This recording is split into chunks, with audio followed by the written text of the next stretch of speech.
আসসালামু আলাইকুম রাহমাতুল্লাহ।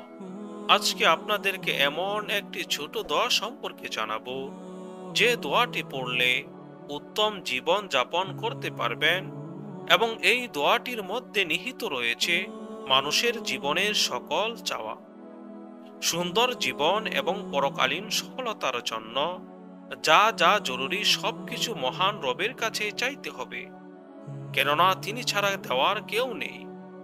দয়াময় আল্লাহ তাআলা বলেন, তোমরা আমাকে ডাকো, আমি তোমাদের ডাকে সাড়া দিব। তাই মুমিনের দায়িত্ব হলো আল্লাহর কাছে বেশি বেশি দোয়া করা, ছোট বড় সব কিছু তার কাছে চাওয়া।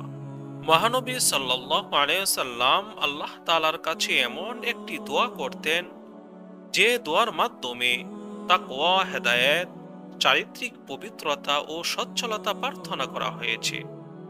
অর্থাৎ মানুষের জীবনের সকল চাওয়া নিহিত এই দোয়ায়। দোয়াটি হলো, আল্লাহুম্মা ইন্নী আসআলুকাল হুদা ওয়াত তুকা ওয়াল আফাফা ওয়াল গিনা।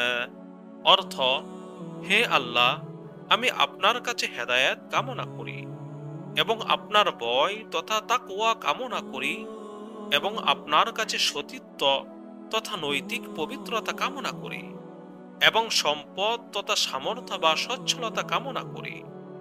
কতই না উত্তম ছিল এই দোয়াটি, যার মধ্যে রয়েছে ইহকাল ও পরকালের সকল আবেদন। নবীজি সাল্লাল্লাহু আলাইহি সাল্লামের এই দোয়া উম্মতে মুহাম্মদীর জন্য একটি সুন্দর শিক্ষা। মুমিন মুসলমানের উচিত সবসময় নবীজি সাল্লাল্লাহু আলাইহি সাল্লাম এর শিখানো এই দোয়াটি বেশি বেশি পড়ে আল্লাহর কাছে প্রার্থনা করা। আল্লাহ তাআলা মুসলিম উম্মাহকে নবীজি সাল্লাল্লাহু আলাইহি সাল্লাম এর বিশেষ এই দোয়ার উপর যথাযথ আমল করার তৌফিক দান করুন। আমিন।